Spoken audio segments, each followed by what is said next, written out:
پچھلی دفعہ میں نے یہ ڈکلیئر کیا تھا کہ اس وقت جتنی بھی تنظیمیں کام کر رہی ہیں ان میں سے میرے نزدیک سب سے قریب جو منہج انقلاب نبوی کے تحریک ہے وہ ہے جو ڈاکٹر اسرار صاحب کی فکر پہ ہے. آج میں نے اس پہ ڈیٹیل سے گفتگو بھی کی ہے. یہ میرا تجزیہ ہے، کسی کو اس سے اختلاف بھی ہو سکتا ہے، اور یہی اجتہاد کی خوبصورتی ہے کہ آپ اختلاف کر سکتے ہیں لیکن دلائل کے ساتھ، بغیر دلائل کے نہیں. ڈاکٹر اسرار صاحب رحمۃ اللہ علیہ کی پرسنالٹی کو جان بوجھ کر کنٹراورشل بنایا گیا. اب میں کوئی ڈاکٹر اسرار صاحب کی تنظیم کا رکن بھی نہیں ہوں اور نہ میں نے ان کے ہاتھ پر کوئی بحث کی ہوئی ہے. میرا کام ہے حق بات کو پہنچانا، اور مجھے کس چیز نے مجبور کیا کہ میں ان کا نام لوں؟ یہ قرآن پاک کی آیت جس کے تحت میں نے وہ یزید والا لیکچر بھی دیا تھا. سورۃ البقرہ کی آیت نمبر ہے 159. اس کانٹیکسٹ میں حدیثیں بھی بخاری مسلم میں بہت ہیں. بسم اللہ الرحمن الرحیم.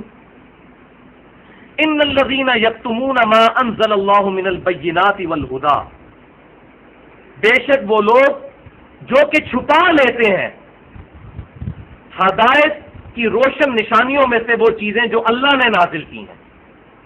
اللہ نے کیا نازل کیا؟ کتابیں اور انبیاء کرام علیہ السلام کے ذریعے سنت.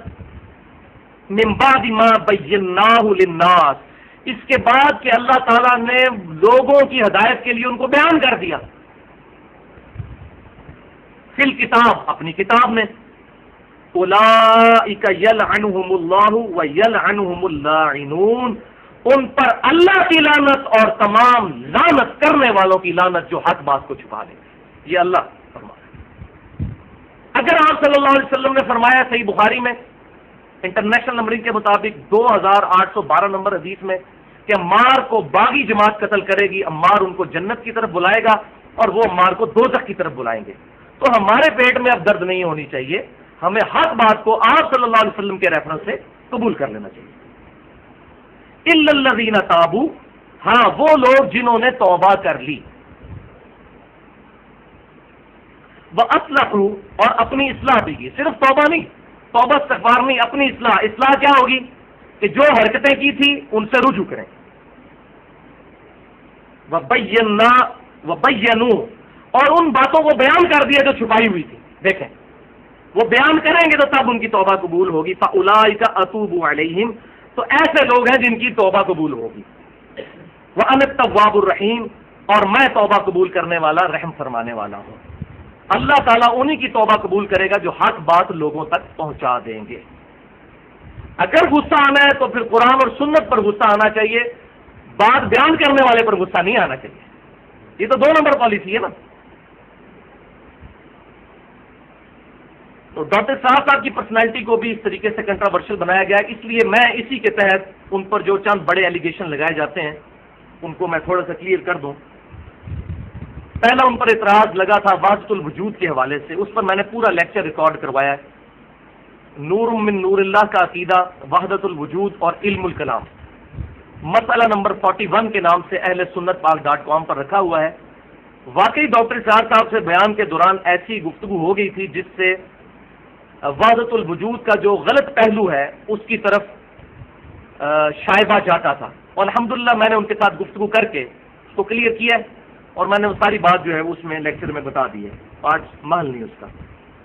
دوسرا یہ جو اکثر کتاب و سنت کے منہج پر چلنے والے لوگوں کو اعتراض ہے کہ وہ رفع الیدین نہیں کرتے تھے رکوع میں جاتے وقت اور رکوع سے اٹھتے وقت. تو بھائیو یہ بھی بات جھوٹ ہے. 14 اپریل 2010 کو ان کی وفات ہوئی، میں نے ان کا جنازہ بھی پڑھا. ان کی وفات سے تقریباً 2 سال پہلے 13 جون 2008 کو میری 1 to 1 میرے ساتھ 1-2 اور بھی انجینئر تھے، وہ بھی ساتھ تھے، تقریباً 1.5-2 گھنٹے کی گفتگو ان کے ساتھ جمعے والے دن ہوئی. اس میں نے کافی چیزیں ان سے ڈسکس کی. تو میں نے ان کے ساتھ کھڑے ہو کر ڈاکٹر صاحب کے ساتھ 13 جون 2008 کو 3 نمازیں پڑھی، جمعے کی نماز، عصر کی نماز اور مغرب کی نماز. وہ تینوں نمازوں میں انہوں نے ہاتھ بھی سنت کے مطابق باندھے، جو صحیح بخاری میں ہے کہ آپ صلی اللہ علیہ وسلم کے زمانے میں ہمیں حکم دیا جاتا تھا کہ دایاں ہاتھ بائیں زرہ پر رکھیں، اور رفع الیدین کے ساتھ نماز پڑھی. اور میں نے ان سے پھر ڈسکشن بھی کی کہ آپ رفع الیدین کے بارے میں آپ کا کیا موقف ہے. تو انہوں نے کہا کہ میں کر بھی لیتا ہوں، کبھی کبھار چھوڑ بھی دیتا ہوں. تو میں نے ان کو کہا کہ آپ چھوڑتے کیوں ہیں؟ تو انہوں نے کہا کہ میں یہ چاہتا ہوں کہ جو لوگ صرف اس وجہ سے سنت سے دور ہیں، باقی عقائد و نظریات سے، وہ لوگ قریب آ جائیں. باقی مجھے یہ بات بالکل کلیئر ہے کہ سنت کے مطابق نماز اسی طریقے پر ہے. میرا خیال ہے اس کے بعد تو تقریر والے مسئلے کو ایڈریس کرنے کی ضرورت ہی کوئی نہیں ہے کہ ڈاکٹر اسرار صاحب مقلد تھے یا نہیں تھے. جو کتاب و سنت کے منہج کو مانتا ہے اس کو مقلد نہیں کہا جا سکتا، اور نہ غیر مقلد. ہم نہ مقلد ہیں نہ غیر مقلد، ہم متبع سنت ہیں. کتاب و سنت کو صحابہ، تابعین، تبع تابعین کے فہم کے مطابق سمجھتے ہیں، کسی ایک بندے کے فہم کے مطابق نہیں. یہ تقلید میں اور اتباع سنت میں فرق سمجھ لیں. تمام ائمہ کرام کی ہم عزت کرتے ہیں، ان کی اجتماعی فکر کو لے کے چلتے ہیں. کسی ایک بندے کی فکر کو لے کر چلنا اور باقی سب کو اس کی بنیاد پر غلط کہنا، یہ تقلید ہے، یہ تو حرام ہے اسلام میں. البتہ صحابہ، تابعین، تبع تابعین، ان کے منہج کو لینا اور جو رائے غالب ہو، اکثریت جس کے ساتھ ہو، اس کو ماننا، یہ ہے اتباع سنت کا جذبہ. اس پر میری پوری گفتگو ہے. مسئلہ نمبر 11 کے نام سے تقلید اور پہلے 300 سال کے مسلمانوں کے اسلاف، کہ پہلے 300 سال میں تقلید کی کیا شرعی حیثیت تھی جو آج بگڑی ہوئی شکل میں ہمارے سامنے آ چکی ہے. اسی طریقے سے ڈاکٹر اسرار صاحب پر اہل تشیع کی طرف سے یہ الزام لگایا گیا کہ وہ ناصبی تھے. معاذ اللہ. میں نے جتنی محبت علی ڈاکٹر اسرار صاحب نے دیکھی ہے بہت کم لوگوں میں، بلکہ انہوں نے اپنی زندگی میں چند ایک کتابیں لکھی ہیں. ان میں سے ایک کتاب سیدنا علی رضی اللہ تعالیٰ عنہ کے بارے میں ہے، مسیل عیسیٰ کے نام سے، کہ سیدنا علی کی مثال اس امت میں عیسیٰ علیہ السلام کی مثال ہے، کہ یہودیوں نے ان کا مکمل طور پر انکار کر کے کافر ہو گئے اور عیسائیوں نے مانا اور ماننے میں غلو کیا. تو یہاں بھی ایک طرف رافضی ہیں کہ جنہوں نے ان کو ماننے میں غلو کر کے صحابہ کرام پر، سیدنا ابوبکر، عمر و عثمان اور سیدہ عائشہ پر لان تان شروع کر دی. یہ دوسری ایکسٹریم کو نکل گیا. اسی طریقے سے سیدنا معاویہ پر بھی لان تان کرنا کوئی جائز نہیں ہے، ان کی غلطیاں اپنے جگہ، لیکن اس کی بنیاد پر کسی بھی صحابی پر لان تان کرنا یا اس کو گالی دینا، یہ حرام ہے. غلطی کا بیان حرام نہیں ہے، وہ پورا قرآن بھرا ہوا ہے. سورہ یوسف میں حضرت یوسف کے بھائیوں کی غلطیاں اللہ نے بتائی ہیں جو 2 نبیوں کے صحابی ہیں. حضرت یوسف علیہ السلام کے بھائی صحابی اور حضرت یعقوب علیہ السلام کے بیٹے صحابی، 2 رشتے سے وہ صحابی تھے، پیغمبر کے بیٹے تھے. لیکن اس کی بنیاد پر آج ان پر لان تان کرنا جائز نہیں. تو مسیل عیسیٰ انہوں نے کتاب لکھی سیدنا علی کے بارے میں، اور الحمدللہ پاکستان میں نظام خلافت کیا، کیوں اور کیسے، اس کتاب میں بھی ڈاکٹر اسرار صاحب نے بالکل واضح طور پر لکھا کہ سیدنا معاویہ رضی اللہ تعالیٰ عنہ کا جو سٹانس تھا سیدنا علی کی خلافت کے خلاف وہ بالکل غلط تھا. اور بلکہ انہوں نے تو یہاں تک لکھ دیا کہ یہ ایک قبائلی تعصب کا نتیجہ تھا. خلافت جو ہے وہ سیدنا علی کا ہی حق تھا اور وہی خلیفہ راشد ہیں. ایک قبائلی گروہ تھا جنہوں نے سیدنا معاویہ کو حضرت علی کے مقابلے پر کھڑا کیا. یہ ڈاکٹر اسرار صاحب نے لکھا. اس سے بڑی ان کی سیدنا علی سے محبت کیا ہو سکتی ہے؟ باقی رہا مسئلہ وہ سیدنا علی کے بارے میں جو انہوں نے حدیث بیان کی تھی، وہ حدیث جو بیان کی وہ شراب والا واقعہ، اس کا رد بھی کیا ڈاکٹر طاہر القادری صاحب نے ڈاکٹر اسرار صاحب کا، کہ جی انہوں نے یہ کر دیا، گستاخی کر دی، یہ کر دی. بھائیو، حق کا تقاضا یہ تھا کہ ڈاکٹر طاہر القادری صاحب میدان عمل میں علمی طریقے پر اترتے اور سنن نبی داؤد کی اصول محدثین پر جو صحیح روایت ڈاکٹر اسرار صاحب نے بیان کی، وہ شراب والے واقعے میں سیدنا علی کے انٹرنیشنل نمبرنگ کے مطابق 3671 3671، اس حدیث کو اصول محدثین پر ضعیف ثابت کرتے. اب ڈاکٹر طاہر القادری صاحب کو یہ بات تو پتہ تھی، کیونکہ وہ رافضیوں کو خوش کرنا چاہتے تھے، تو ڈاکٹر اسرار صاحب کے خلاف کھڑے ہوئے اور کہا جی یہ جو حدیث ڈاکٹر اسرار نے بیان کی ہے، اس کی جو سب سے مضبوط سند ہے وہ المستدرک للحاکم میں ہے، اور وہ بھی ضعیف ہے، اس میں تو چند ناسبی راوی ہیں، حالانکہ روایت سنن نبی داؤد میں موجود ہے. اور یہی روایت امام احمد بریلوی صاحب کے جو خلیفہ ہیں، انہوں نے کنز الایمان کی جو شرح تھی، خزائن العرفان، مفتی نعیم الدین مراد آبادی جو پیر کرم شاہ صاحب کے استاد ہیں، انہوں نے بھی یہ واقعہ لکھا ہے. انہوں نے ہوشیاری یہ کیا کہ حضرت علی کا نام نہیں لکھا، اس لیے وہ بچ گئے. باقی انہوں نے لکھا ہے کہ واقعہ اس طرح ہے.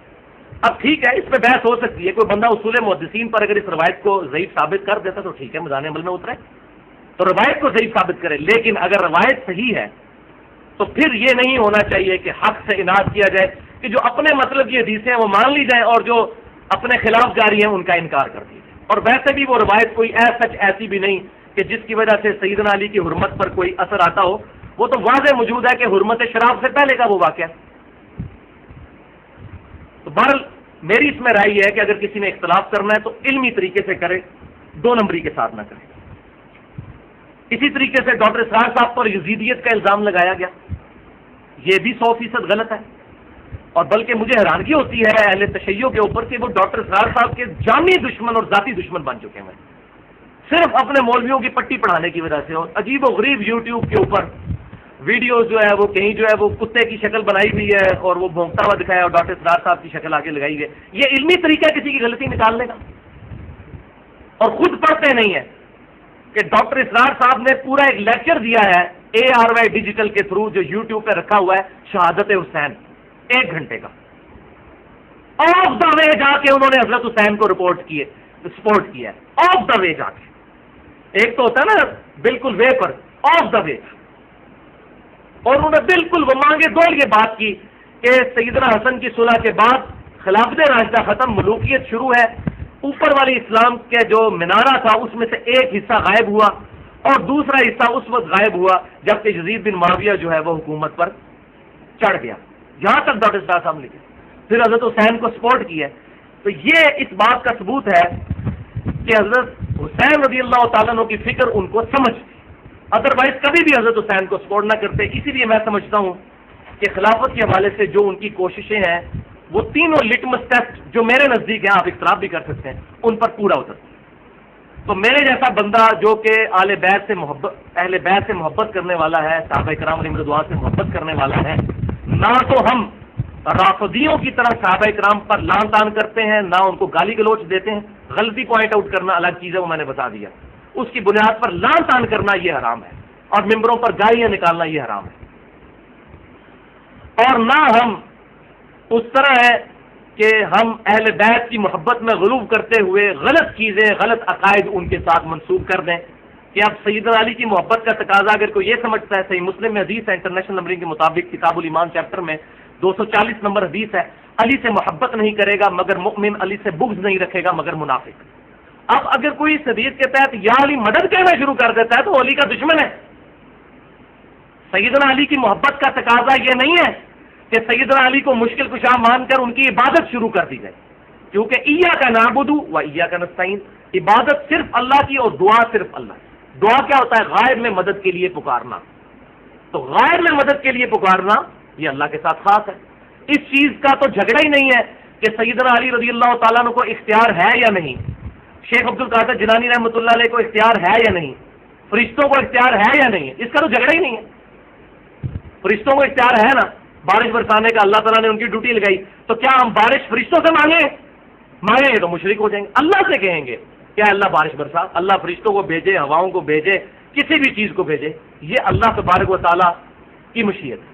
اسی طریقے سے سیدنا علی کو جب دعا میں پکاریں گے تو یہ پھر چیز خالصتاً شرک سے دعا ہوگی، یہ سیدنا علی کے ساتھ دشمنی ہے۔ تو ڈاکٹر اسرار صاحب وہ تینوں لیٹمس ٹیسٹ ان کی فکر الحمدللہ پاس کرتی ہے، جو میرا اجتہاد ہے۔ نمبر 1 دعوت الی القرآن ان کی تھی الحمدللہ۔ نمبر 2 قتال پر جتنا زیادہ زور وہ دیتے تھے، ایک تو وہ قتال وہ ہے نا جو عام طور پہ مشہور ہو چکا ہوا ہے، جس کی بنیاد پر ایک بالکل ڈیویشن والا راستہ اختیار کر لیا گیا، اور نمبر 3 فکر حسین ان کو بالکل کلیئر تھی رضی اللہ تعالیٰ۔ اب میں ایک جملہ بولنے لگا ہوں، شاید آپ کو برا لگے کسی کو، لیکن اگر علا وجہ بصیرت سنیں گے تو یہ بات غلط نہیں۔ جو لوگ بھی آج کے دور میں لوگوں کو ڈاکٹر اسرار صاحب سے متنفر کرواتے ہیں، میرے نزدیک وہ قرآن کے ساتھ دشمنی کر رہے ہیں، میرے نزدیک، یہ میرا احساس ہے، کیونکہ میں نے ساری بڑی بڑی تفسیریں پڑھی ہیں، تفسیر طبری ہو، ابن کثیر ہو یا اور تفسیر، اور ڈاکٹر اسرار صاحب کے وہ 108 گھنٹے میں بیان القرآن جو انہوں نے پورے قرآن کی تفسیر 1998 میں ریکارڈ کروائی، وہ میں نے سنی ہے ویڈیو لیکچر سے۔ میں علا وجہ بصیرت کہتا ہوں اتنا بڑا کام شاید ہی امت میں کسی کے حصے میں آیا ہو. اور میرے نزدیک دور حاضر میں 3 پرسنالٹیز ایسی ہیں کہ جنہوں نے قرآن کے حوالے سے وہ خدمت کی ہے جو پچھلے 1000 سال میں دکھانا شاید ناممکن ہو. نمبر 1 ڈاکٹر اقبال، جنہوں نے فکر پیدا کی قرآن کی. قرآن میں ہو ہوتا ہے زن اے مرد مسلمان. اور کیا ہو میں ڈیٹیل سے بیان کرتا ہوں، ڈاکٹر سعد صاحب کا پورا لیکچر بھی ہے قرآن اور اقبال یوٹیوب پر رکھا ہے، وہ اس طرح کبھی سنیں آپ.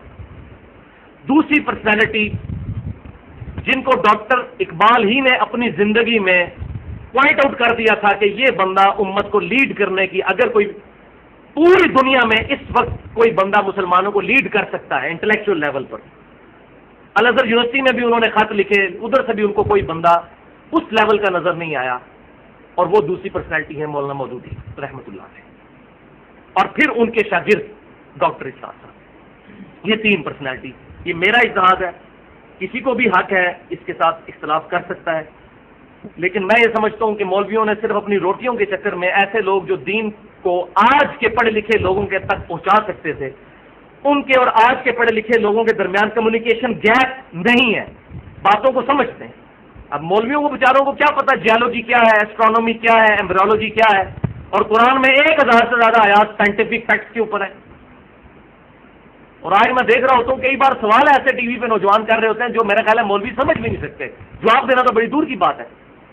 تو ایک اللہ ماشاء اللہ اچھے لوگ بھی موجود ہیں، لیکن اکثریت جو ہے وہ اسی طریقے سے ہے.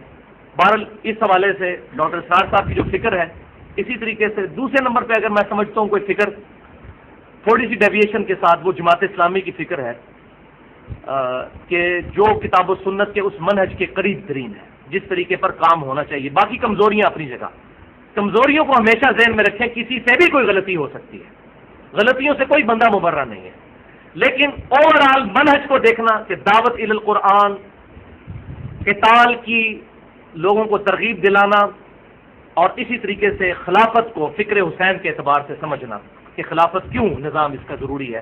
یہ الحمدللہ چیزیں ان کو سمجھتی، ان دونوں پرسنالٹیز کو، ڈاکٹر اسرار اور مولانا مودودی. اور یہاں پر میں ایک تلخ جملہ بھی بول دوں، اتنے زیادہ تعریفی جملوں کے بعد اگر میرے منہ سے اب ڈاکٹر اسرار یا مولانا مودودی کے بارے میں کوئی سخت بات نکل جائے تو کسی کو اس کو بھی نیگیٹو نہیں لینا چاہیے، کہ اس میں کوئی شک نہیں ہے کہ مولانا مودودی اور ڈاکٹر اسرار یہ دونوں پرسنالٹیز غلو کے درجے تک اہل تشیع کے خلاف تھے، اور بعض اوقات ان سے زیادتی بھی ہو جاتی ہے اس مسئلے میں. لیکن اس کے باوجود اتنے منصف مزاج وہ لوگ تھے کہ اہل تشیع سے ان کا جتنا بھی اختلاف، اور جس کو پنجابی میں کہتے ہیں ویر، اس کے باوجود جب سیدنا حسین کی باری آئی ہے، یہ خلافت راشدہ کی باری آئی ہے، پھر انہوں نے حق بات بیان کی ہے، اس میں لحاظ کوئی نہیں کیا. یہ ان کے منصف مزاج ہونے کی بھی نشانی ہے. تو ایسے اینٹی شیعہ لوگوں سے اگر حق بات اس طریقے سے نکلے، ان کو تو چاہیے تھا کہ اینٹی شیعہ ہوتے ہوئے غلو میں جاتے تو یزید کو صحیح کہہ دیتے، حسین کو باغی کہہ دیتے، لیکن نہیں، منصف مزاج سے، حق کو سمجھنے والے تھے. یہ میں نے دونوں چیزیں اس حوالے سے بیان کر